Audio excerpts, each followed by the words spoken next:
Today we are going to discuss or study an experiment which was one of the important experiments in the history of atomic physics, that is the famous Stern-Gerlach experiment.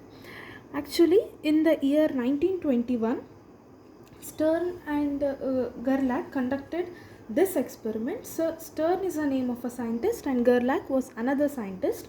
They came up with this experiment and they wanted to study the behavior of atoms in non-homogeneous magnetic fields. We'll come to the point, what does non-homogeneous magnetic field mean? Okay, so they wanted to study the behavior of atoms in non-homogeneous magnetic fields. So not only they have studied the behavior of atoms, but also this experiment, they confirmed the essential features of the vector atom model. So we all know the vector atom model has two essential features, one being the spatial quantization and the other being the spinning of the electron. So with this experiment they came up with the kind of a confirmation for these two essential features. Now we look at the experimental setup of this experiment, right? So the schematic diagram of the particular experiment is shown here. We can see an oven. There is an oven here which essentially is used to produce high temperatures. So in this oven, silver atoms or a block of silver is placed which is continuously heated, and since comparatively it has a lower melting point, the silver melts, and when it is further heated it evaporates, producing silver gas or silver free atoms. Those silver atoms came out, or they come out through a small opening from the oven, and this beam of silver atoms was further passed through the slit. So what was the slit is basically used to produce a single beam, right? So the single beam or a collimated beam of silver atoms was it was passed through the slit, and then there was a electromagnet, and there was a south pole and a north pole, and the beam of silver atoms were supposed to, or they were passed through this magnets, between the magnets or through the magnetic field. So now, and then after passing through the magnetic field, whatever we still will not discuss these deflection right now. So whatever may be the deflections of the silver atoms, they were collected on this collecting plate. So for convention we'll call this direction, or I have written here as z-axis, right? And the magnetic field, we all know that it flows from the magnetic lines of forces start from north pole and they end at south pole. So the direction of the magnetic field is also in the z direction. So this is just a convention what we have used. This is the experimental setup. This is the experimental setup of Stern-Gerlach experiment. So one thing which should be which is very important here to understand is this experiment was set up to study the behavior of atoms in non-homogeneous magnetic fields. Non-homogeneous magnetic fields. Non-homogeneous magnetic field. If you look at the experimental setup, we have drawn the south pole and the north pole like this. We all know that the magnetic lines of forces flow from north pole to south pole whenever there is a depression or whenever there is a distortion, the lines of force tend to occupy there. Now what happens here is the magnetic lines of forces will move like this. They will tend to occupy at a certain point. Now if you see here, in the North Pole or just above the North Pole, the magnetic lines of forces are placed equally. As you move towards the South Pole, they are gradually coming towards each other. They are gradually converging. Now that means whenever any lines of forces are more in number at a certain point, that means the field is greater. Whenever the lines of forces are lesser in number, the field will be lower. Now as we can see here, all the lines of forces are converging in this part of the South Pole. That means the magnetic lines of force are converging at South Pole here. That means the magnetic field is increasing as we move from North Pole to South Pole. The magnetic field is increasing. Whenever there is a bunch of magnetic lines of forces together, the magnetic field will be higher. Whenever there is less, the magnetic field will be less. Now from the diagram it is clear that the magnetic field is what is now increasing along z-axis. The magnetic field is increasing along z-axis. Now the magnetic field is not uniform between the North and South Pole. Whether it will be magnitude, whether it is direction of any magnetic field is different at different points, such magnetic field we call them as non-homogeneous magnetic fields. Now in this case, if we take this diagram and try to understand here, this magnetic setup is going to produce a non-homogeneous magnetic fields. So that was our basic aim or basic requirement, that to study the behavior of atoms in non-homogeneous magnetic fields. Right? So the beam is collimated by the slit and passed through a non-homogeneous or inhomogeneous magnetic field, and it is we get the silver atoms on a collecting plate.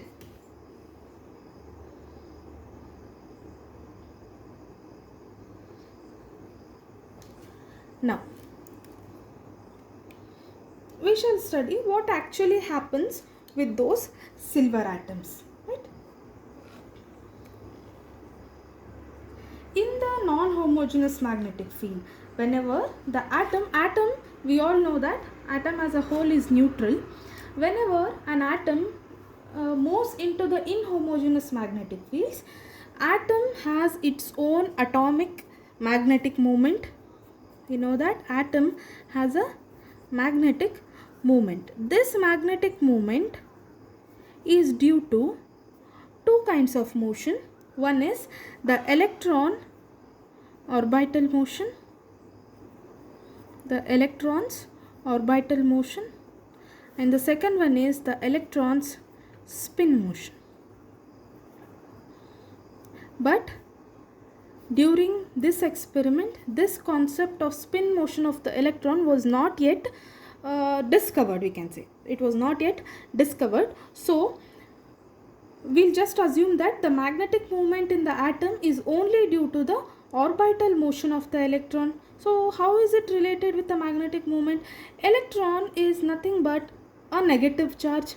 Whenever any charge is in motion, it produces electric current. That electric current produced by the orbital motion of the electron produces a magnetic moment, which we usually denote by mu. Denote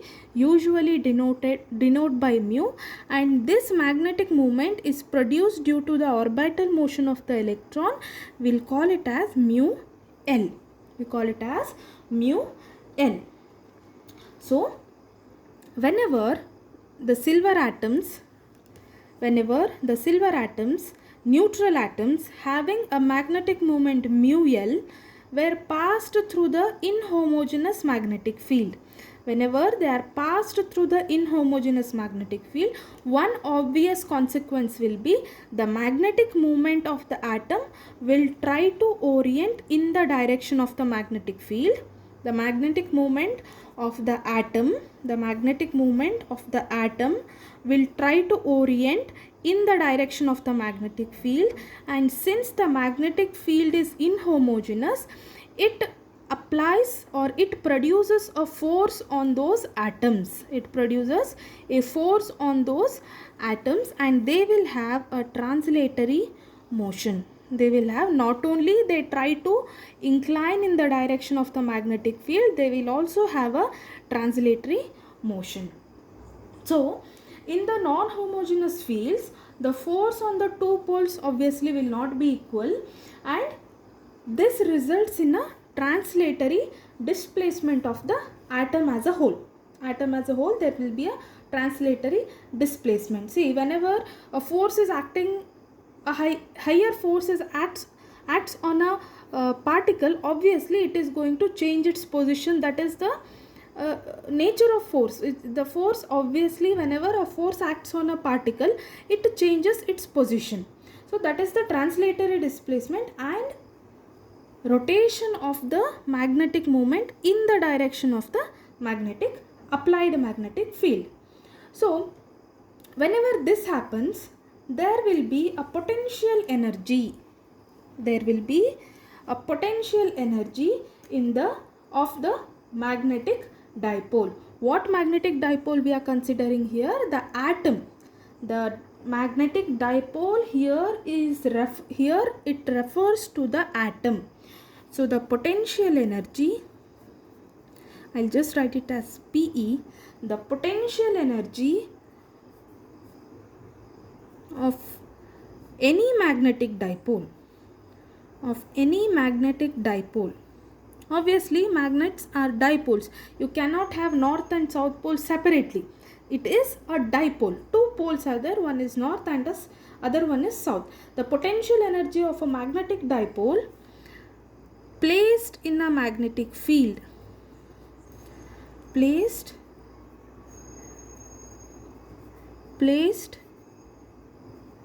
in a magnetic field is given by the potential energy of any magnetic dipole. Here that magnetic dipole is nothing but our silver atoms placed in an external magnetic field.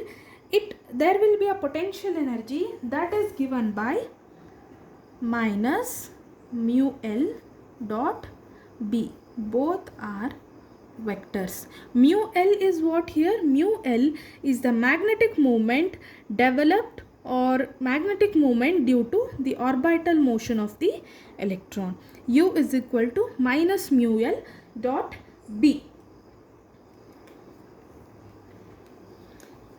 Now, any vector can be written in its component form.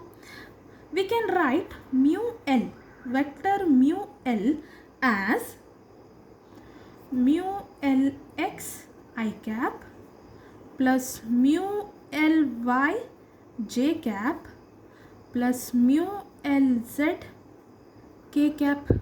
Yes, can we write it? Obviously we can write it. Then the magnetic field also we can write it as, since it is a vector, it has three components.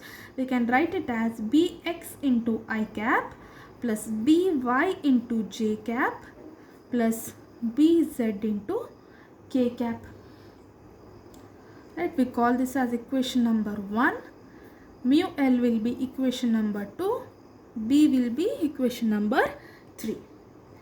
Now, one thing what we have to remember is, in our experimental setup, we have taken the direction of the magnetic field is only along z direction. You can clearly see it here.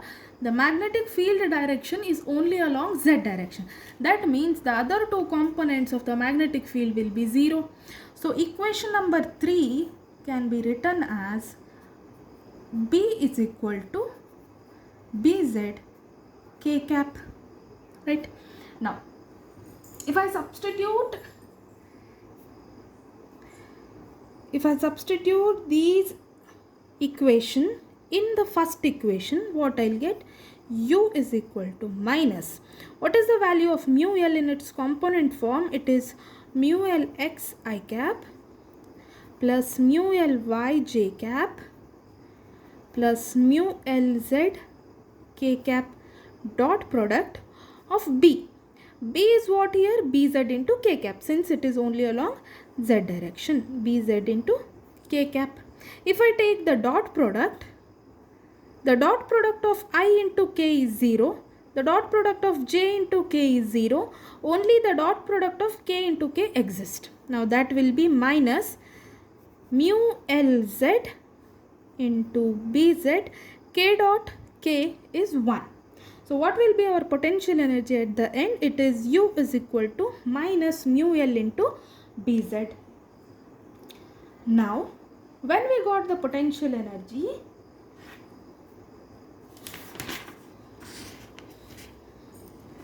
we can now write the force acting on that dipole. What dipole is here that we are considering? We are considering the atom as a dipole which has a magnetic moment mu L. Now that force is nothing but negative potential gradient. Force is nothing but negative potential gradient. Force is negative potential gradient. Potential we have got in equation number 4 as U is equal to minus mu Lz Bz. Can I take this and substitute in the equation of force? We get F is equal to minus del dot U is mu Lz into Bz. Now what will be F? F will be equal to minus into minus will be plus del of mu L into Bz, right? Now mu Lz is what? It is the magnetic moment of the atom in z direction, which is constant, right? I can take it out of the gradient. We'll get mu Lz delta Bz. Now if I try to expand this delta, it will be only along z direction, because the magnetic field we have applied is only along the z direction. I can write this as mu Lz into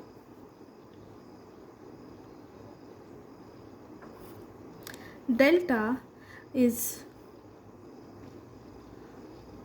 dou upon dou x I cap plus dou upon dou y into j cap plus dou upon dou z k cap into our magnetic field Bz. So since it is only the z component, it is going to vary only with the z direction. All the other directions, the variation of Bz with all the other directions will be 0. So F will be equal to mu Lz dou Bz upon dou z into k cap. Now that means the force acting on those silver atoms is only along z direction. So if I just remember that the force acting on the atoms is only along z direction, I can clearly write this as the magnitude of the force acting on the silver atoms is mu Lz dou Bz upon dou z. Now if we analyze this expression, equation number 5, what we can see? The force acting on the silver atoms, or the force acting on our dipole, is proportional to mu Lz and is proportional to the change in the magnetic field with respect to z direction.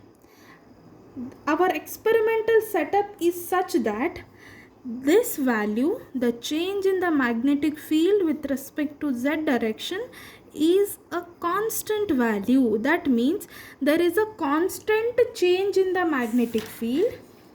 There is a constant change in the magnetic field as we move from north pole to south pole. The change is constant, right? The gradient, it is a constant gradient. The change is constant as we move from north pole to south pole. So dou Bz upon dou Z, change in the magnetic field with respect to Z direction is constant. Then F is directly proportional to mu Lz. F is directly proportional to mu Lz. And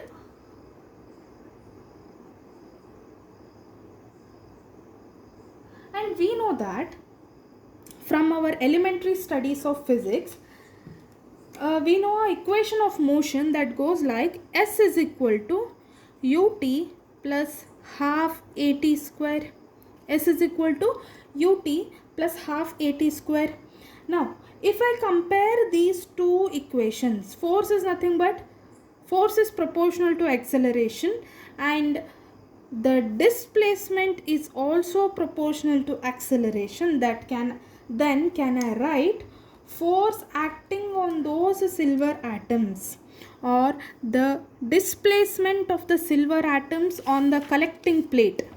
The displacement of the silver atoms on the collecting plate is directly proportional to the force acting on those atoms. Whenever the force is larger, the displacement will be larger. When the force is lesser, the displacement will be comparatively lesser. So this is very basic. So if I relate these two now, then S will be proportional to F, which is proportional to mu Lz. Now what does it mean?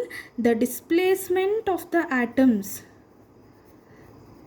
the displacement of the silver atoms is directly proportional to mu Lz.